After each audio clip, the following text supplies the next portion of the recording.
नमस्कार. मी भाऊ तोरसेकर. तुम्ही बघत आहात प्रतिपक्ष. मित्रांनो, आज मंगळवारी मी यूट्यूबवर उद्धव ठाकरे यांची अगदी कदाचित आज किंवा काल झालेली एक पत्रकार परिषद बघितली आणि त्यामध्ये त्यांनी देशभरच्या सगळ्या विरोधी पक्षांना एक आवाहन केले. जंतर मंतरला दिल्लीत जे आमरण उपोषण चालू आहे, बेमुदत उपोषण चालू आहे सोनम वांगचुक यांच्या निमित्ताने, आणि मला सगळ्यात पहिल्यांदा आठवलं काय असेल तर साधारण 100 वर्षापूर्वी कधीतरी प्रसिद्ध मराठी विनोदी लेखक ची जोशी यांनी लिहिलेली एक स्वावलंबन किंवा अशा शीर्षकाची कथा होती, ती आठवलं. चिमणराव, त्याची पत्नी काऊ म्हणजे कावेरी, मुलगा मोरू, मुलगी मैना वगैरे ह्या ऐकून तुम्हाला सगळ्यांना माहिती असेल ज्यांनी चिमणराव बघितलंय किंवा ऐकलंय. तर त्यामध्ये एकदा काऊ आजारी असते किंवा असं काहीतरी आहे आणि त्यामुळे घरातली गृहिणी जी जी कामं करते ती प्रत्येकाने आपापली वाटून घ्यायची आणि त्याप्रमाणे आई आजारी आहे तर घर आपण सांभाळायचं असा निर्णय होतो. आणि त्यावर चिमणरावांनी केलेलं आत्मकथन म्हणजे ती स्वावलंबन कथा आहे. मग ते अगदी व्यवस्थित झाडलोट कोणी केली, मोरूने झाडलोट केली किंवा मैनाने भाजी चिरली, असं प्रत्येकाचं वर्णन, प्रत्येकाने घरातल्या कामाची वाटणी कशी केली याबद्दल सगळं वर्णन करताना अतिशय मस्त कथा लिहिलेली आहे ते विनोदी. आणि त्याच्या शेवटी प्रत्येकाने स्वावलंबनासाठी काय काय काम केलं हे सांगण्याच्या शेवट चिमणराव सांगतात आणि मी ही आंघोळ केली. म्हणजे चिमणरावांनी स्वावलंबन म्हणून घरातली जी सांसारिक जबाबदारी असते ती पार पाडताना काय केलं, मी ही आंघोळ केली. मग रोज चिमणरावाला आंघोळ कोण घालत होतं हे सामान्य बुद्धीच्या माणसाला कळू शकतं की पत्नी आपल्या नवऱ्याला रोज आंघोळ घालत नाही, त्याला आपली आपलीच करावी लागते. आणि त्यामुळे मोरूने, मैनाने, आणखीन कोण असेल त्या मुलांनी काय काय केलं, त्या दिवशी गृहिणी आजारी असल्यामुळे त्याची रसभरीत वर्णन केल्यानंतर चिमणराव म्हणतात, मीही आंघोळ केली. उद्धव ठाकरे यांच्या या ताज्या पत्रकार परिषदेमध्ये त्यांनी जी मोठी भूमिका बजावली आहे ती नेमकी चिमणरावासारखी आहे, मीही आंघोळ केली. सोनम वांगचुक त्याचं बेमुदत उपोषण किंवा अभिजित दिपके यांनी आरंभलेलं जंतर मंतरचं आंदोलन आणि त्यातून देशाच्या लाखो लाखो करोडो तरुणांच्या भविष्याची चिंता आपल्या खांद्यावर आहे असं दाखवत उद्धव ठाकरे काय म्हणतात, मी ही आंघोळ केली. मी काय करणार आहे या आंदोलनामध्ये देशातल्या प्रत्येक नागरिकाने, प्रत्येक राज्यातल्या विविध पक्षांनी, नेत्यांनी सहभाग घेतला पाहिजे. हे अत्यंत उदात्त असं कार्य आहे. हे आंदोलन देशाचं भाग्य ठरवणार आहे आणि त्यामुळे त्याकडे ढुंकून न बघणाऱ्या सरकारला जाग आणण्यासाठी प्रत्येक नागरिकाने आपलं कर्तव्य म्हणून त्या आंदोलनात उतरलं पाहिजे. आता नागरिक उद्धव ठाकरे नाहीत का? उद्धव ठाकरे या देशाचा नागरिक म्हणून, एका पक्षाचा नेता म्हणून, पूर्व मुख्यमंत्री म्हणून या आंदोलनाला यशस्वी करण्यासाठी उद्धव ठाकरे काय करणार, मी ही आंघोळ केली. म्हणजे रोज आपलं आपलं जे काय काम उद्धव ठाकरे करत असतील ते सोडून ते काडी मात्र अधिक काम करणार नाहीत. आणि ही उद्धव ठाकरेंची भूमिका नवी नाहीये, जुनीच आहे. अगदी मुख्यमंत्री असताना मंत्रालयात जाणं ही मुख्यमंत्र्याची जबाबदारी असते, कर्तव्य असतं, असं जग मानतं. अगदी शरद पवार सुद्धा मानतात. पण उद्धव ठाकरे गेले का? नाही. उद्धव ठाकरे आपल्या घरात बसून चार भिंती आड बसलेले होते. 2.5 वर्षात 2 दिवस फक्त ते मंत्रालयात गेले. मीही आंघोळ केली. बघा, ती शोधून गोष्ट वाचा मित्रांनी. मग तुम्हाला कळेल की आज जी काय उर्वरित उबाठा शिवसेना आहे, म्हणजे मुळात शिवसेनेनंतर जी उबाठा चिन्ह होती ती 4 वर्षापूर्वी वेगळे झालेल्यांना सोडून उरलेली होती. आता त्यातूनही 6 खासदार 1 आमदार निघून गेले. त्यामुळे आता त्याला उबाठा म्हटलं पाहिजे की काय, उरलेली उबाठा शिवसेना. आणि या उपवर काहीतरी केलं पाहिजे, हातपाय हलवलं पाहिजे, सरकारने हातपाय हलवले पाहिजेत, सरकारने काहीतरी केलं पाहिजे. सरकारने ते उपोषणाला बसलेले आंदोलन करणारे त्यांची दखल घेतली पाहिजे, त्यांच्याशी संवाद केला पाहिजे. आणि उद्धव ठाकरे काय करणार? मी ही आंघोळ केली, मी रोज आंघोळ करणार. तुमचं कुटुंब तुमची जबाबदारी, माझं कुटुंब माझी जबाबदारी. आणि म्हणून तुम्हाला कधी कधी गंमत वाटते की जेव्हा उद्धव ठाकरे माझं कुटुंब माझी जबाबदारी म्हणतात, तेव्हा आपल्या कुटुंबासाठी तरी त्यांनी काय केलंय का, की फक्त मी ही आंघोळ केली? अजब आहे की नाही मित्रांनो. दुसरीकडे त्या अभिजित दिपके, तो पोट फुटेस तो रोज खातोय.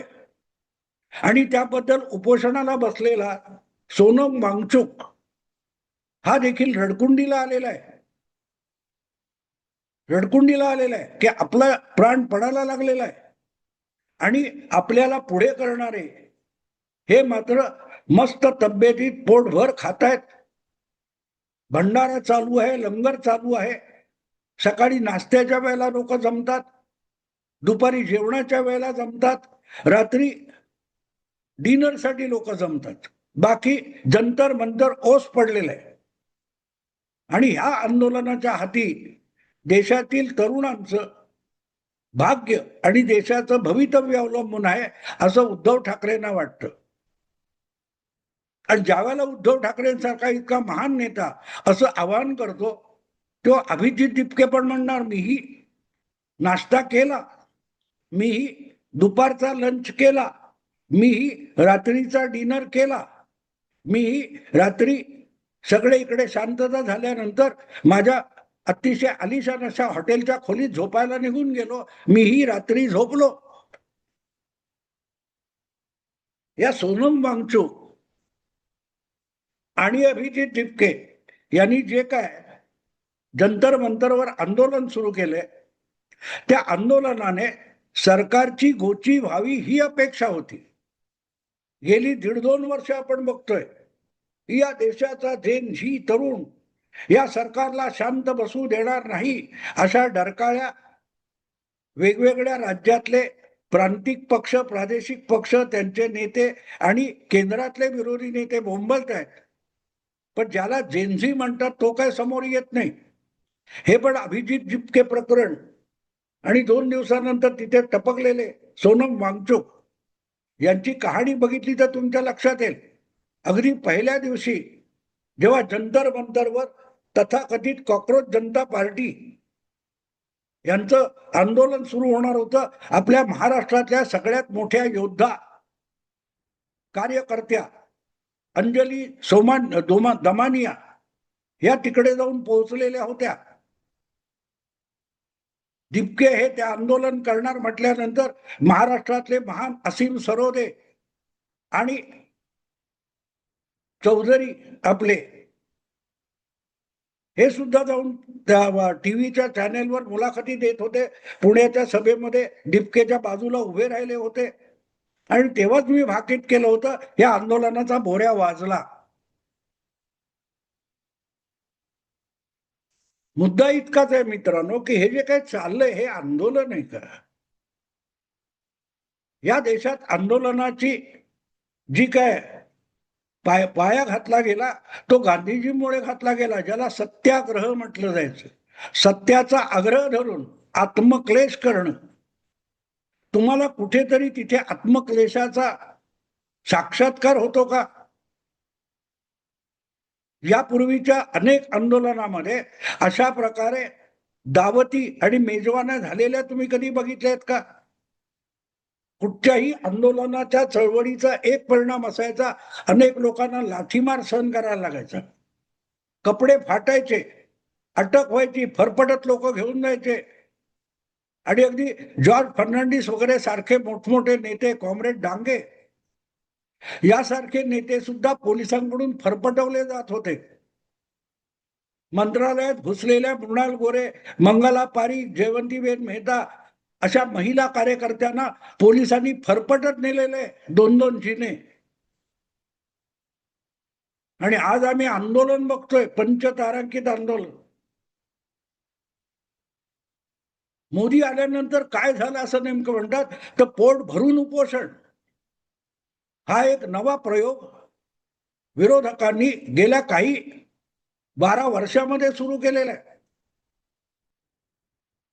आणि त्यांना अपेक्षा होती की ज्याप्रमाणे अण्णा आंदोलनाच्या वेळेला युपीए सरकारने, काँग्रेसच्या सरकारने मूर्खपणा केला, तसाच मोदी आणि शहा करतील. नाही मित्रांनो, मोदी आणि शहा यांनी कानाला खडा लावलेला आहे.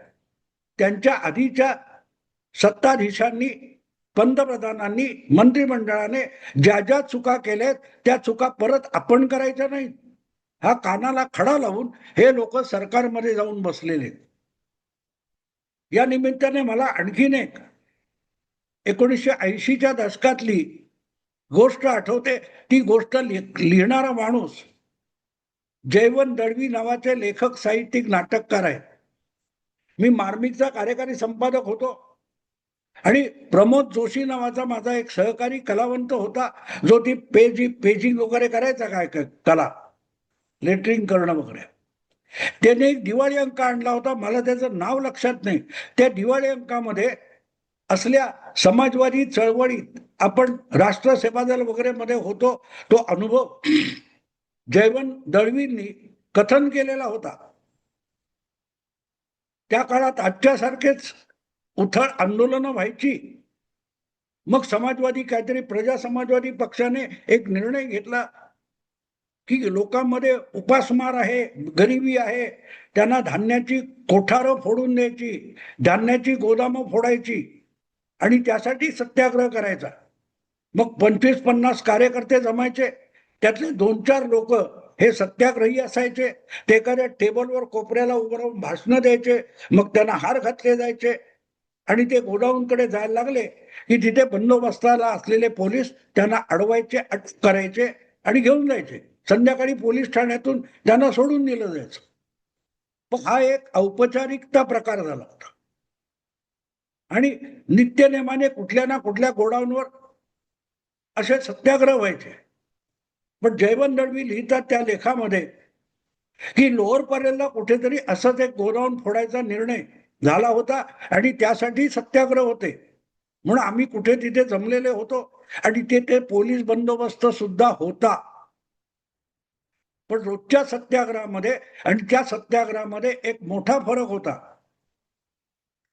की नेहमीप्रमाणे 50, 25, 50 काय असतील ते कार्यकर्ते जमले होते आणि त्यांच्या समोर जे 4-5 लोक सत्याग्रह करणार होते त्यांनी जोर जोरात घोषणा विषण दिल्या, भाषणं केली आणि मग आता ते सत्याग्रहाला गोडाऊनच्या दिशेने निघाले. त्यांच्या गळ्यात हार घातलेले होते. पण हे सत्याग्रह करणारे 4-5 लोक गोडाऊनकडे निघाले असताना सुद्धा त्यांना अडवायला पोलिसांची तुकडी अजिबात पुढे आली नाही. ती पोलिसांची तुकडी या घोषणा देत पुढे येणाऱ्या सत्याग्रह्यांकडे बघून फिदी फिदी हसत होती आणि मागे थांबलेले जे समाजवादी कार्यकर्ते होते, राष्ट्रसेवा दलाचे कार्यकर्ते होते, ते अचंबित झाले की पोलीस अडवत का नाहीये. लवकरच त्याचा खुलासा झाला. जेव्हा ही मंडळी गोडाऊन पर्यंत पोहोचली, गोडाऊनच्या दरवाजापर्यंत पोहोचली, तरीही पोलीस त्यांना अडवायला पुढे आले नाहीत. पोलीस होते तिथेच दूर उभे राहून हसत होते. एक प्रकारची ती पहिली हास्य जत्रा म्हणता येईल.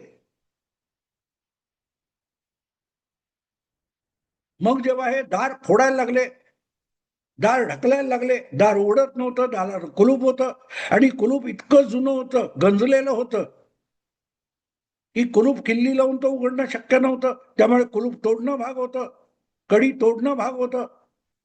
पण कडी तोडण्याचा प्रसंग या पूर्वीच्या सत्याग्रहात आल्या नसल्यामुळे असं कुठलंही अवजार वगैरे त्या सत्याग्रहीने आणलेलं नव्हतं.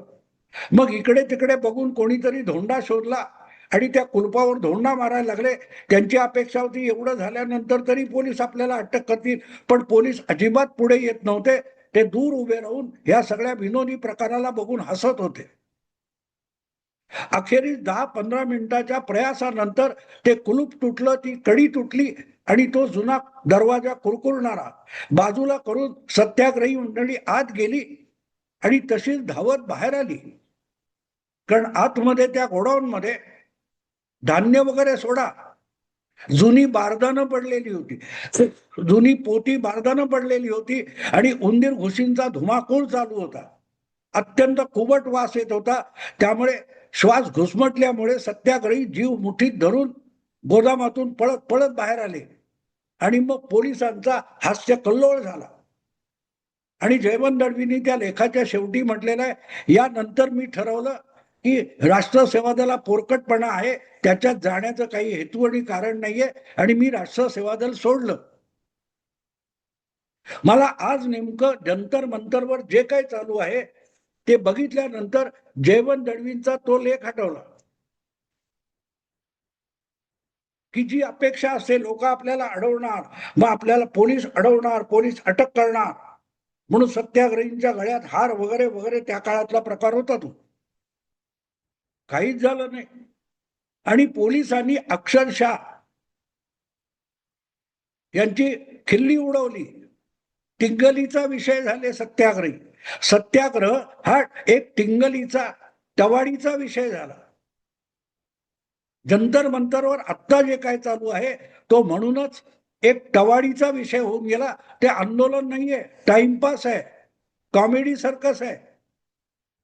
खाण्याच्या वेळेला लोक हजर होतात आणि खाण्याची वेळ संपली की जंतर मंतर ओस पडतं, 50 माणसं तिथे नसतात. पहिले काही दिवस अशा यातले यशस्वी कलाकार डफली गँग, डाव्या काय ते नेहरू विद्यापीठाचे डफली गँग वगैरे आली होती. आता तेही येत नाही.